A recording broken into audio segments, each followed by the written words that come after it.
Good morning, everyone. Today we shall see about ontology. Um, the field of philosophy originally defined the word ontology to represent the concept of existence. It is the theory of objects and their interrelationship. As used in information science, the term ontology frequently refers to hierarchical data structure containing the relevant objects and their relationships, as well as the rules within that domain. In the field of artificial intelligence, ontology applications have been developed for knowledge management, natural language processing, e-commerce, education, and new emerging technologies such as semantic web.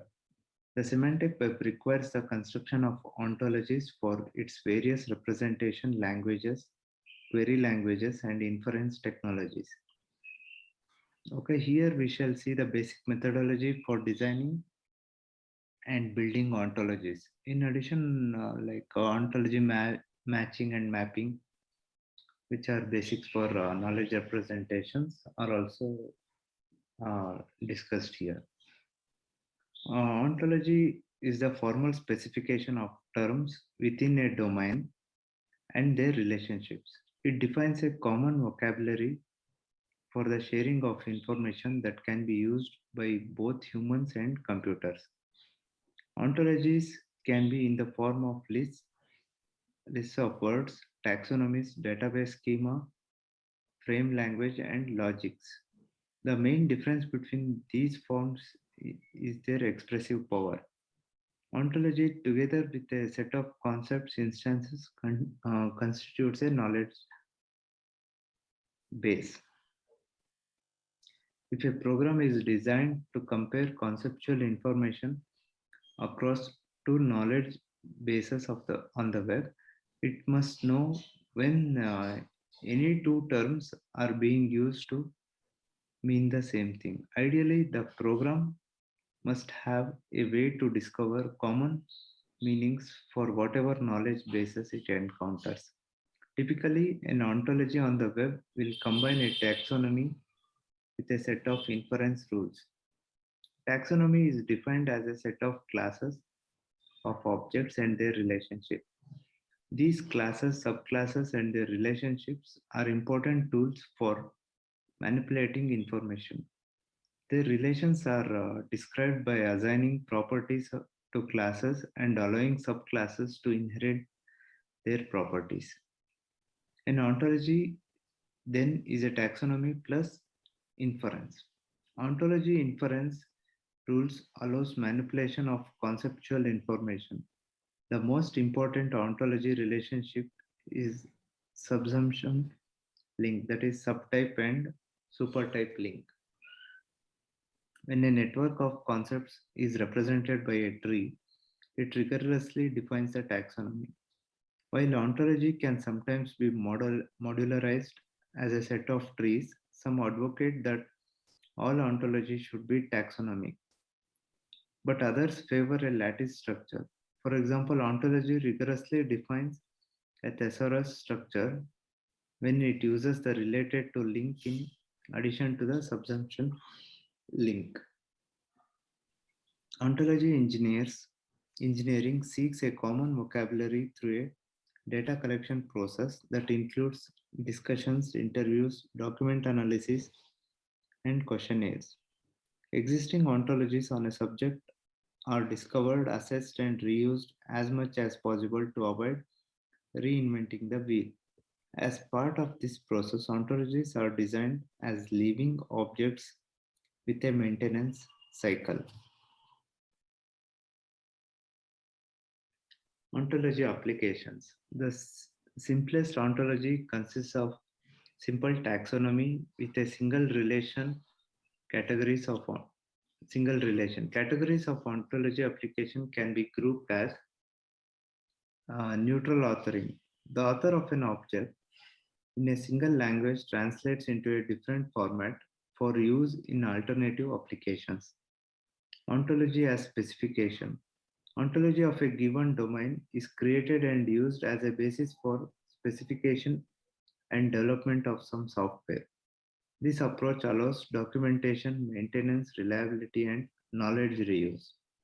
Common access to information. Information in an accessible format becomes in- intelligible by providing a shared understanding of the terms or by mapping between sets of terms. Ontology based search. Ontology is used for searching an information repository.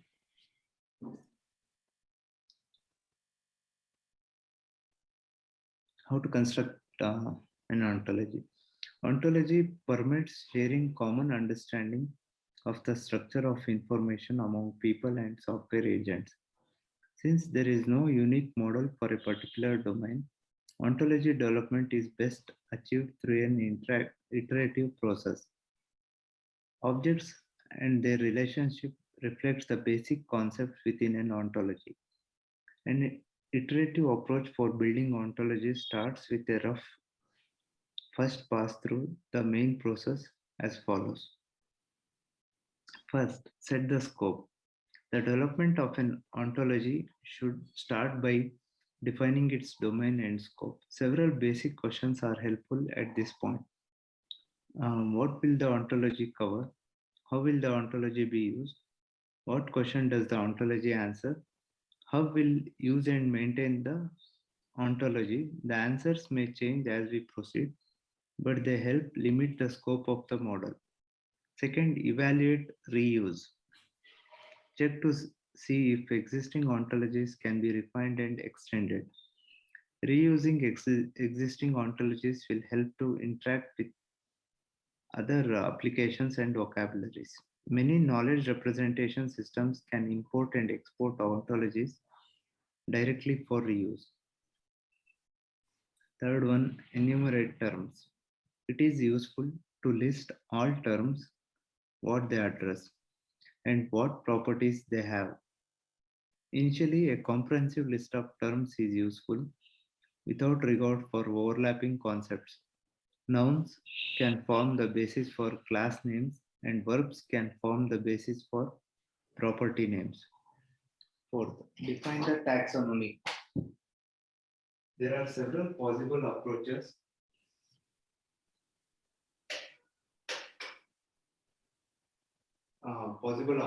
in developing a class hierarchy. Top-down process starts by defining general concepts in the domain. A bottom-up development process starts with the definition of the most specific classes, the levels of hierarchy with a subsequent grouping of these classes into more general concepts. A combination development process combines the top-down and bottom-up approaches, defines the more salient of concepts first, and then generalize them appropriately. Fifth, define properties. The classes alone will not provide enough information to answer questions. We must also describe the internal structure of concepts. While attaching properties to classes, one should establish the domain and range. Property constraints describe or limit the set of possible values for a frame slot. Sixth, define facets. Up to this point, the ontology resembles a RDFS without any primitives from OWL. In this step, the properties add cardinality, values, and characteristics that will enrich their definition. Next is the slots can have the slots can have different facets describing the value type, allowed values, the number of values, cardinality, and other features of the values. Slot cardinality, the number of values a slot has, slot value type,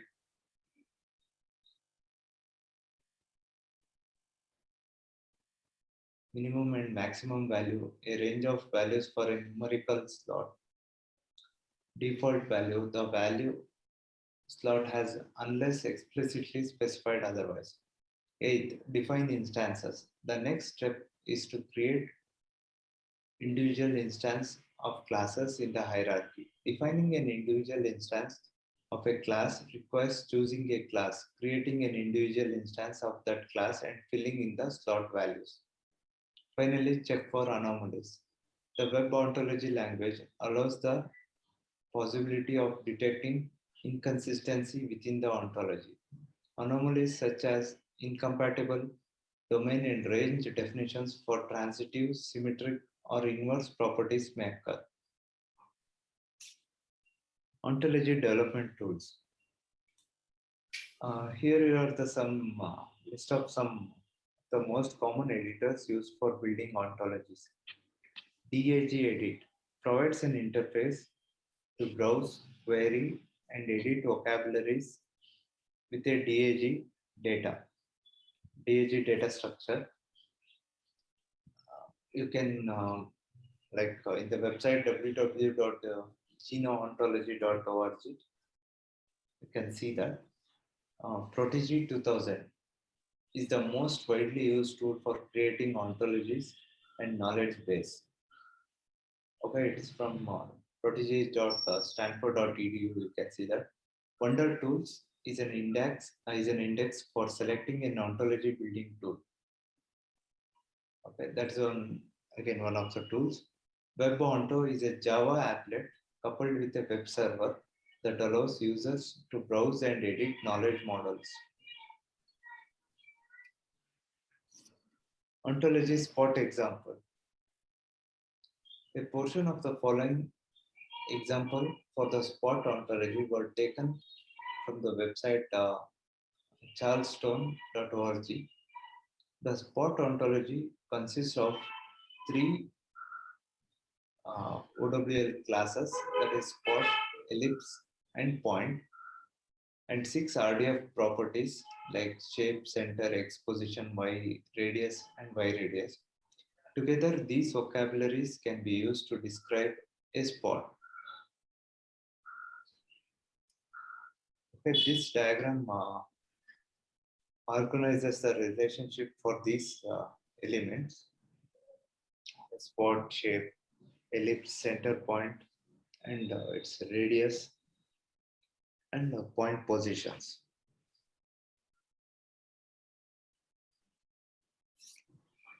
Classes.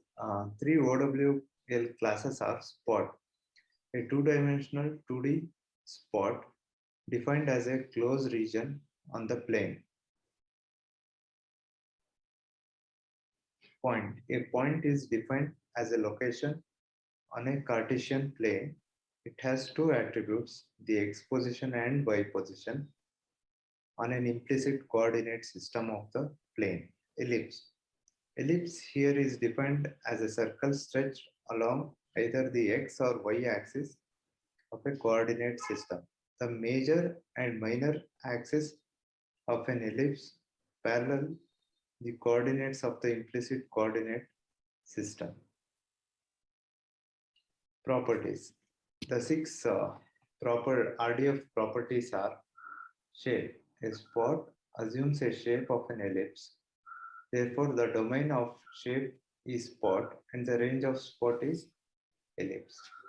Center. The center is the center point of the ellipse. It has a RDFS domain of ellipse and RDFS range of point. Exposition. An exposition is an OWL data type property that has a domain of point. Its value of type XSD double is the distance from the origin on the x-axis of the coordinate system. Y position. A Y position is a OWL data type property that has a domain of point. Its value, that is XID double, is the distance from the origin on the y-axis of the coordinate system. X radius. X radius is a OWL data type property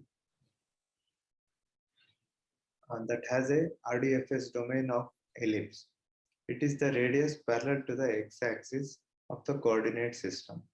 Y radius. A Y radius is a OWL data type property that has a RDFS domain of ellipse. It is the radius parallel to y-axis of the coordinate system.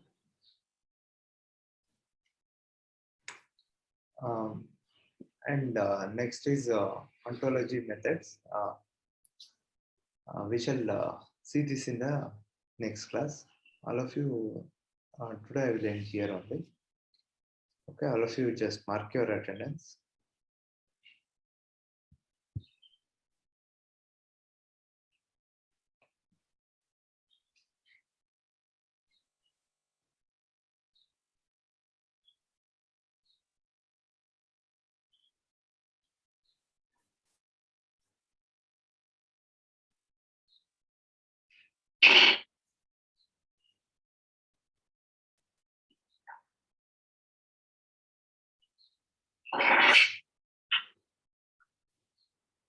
Okay, thank you.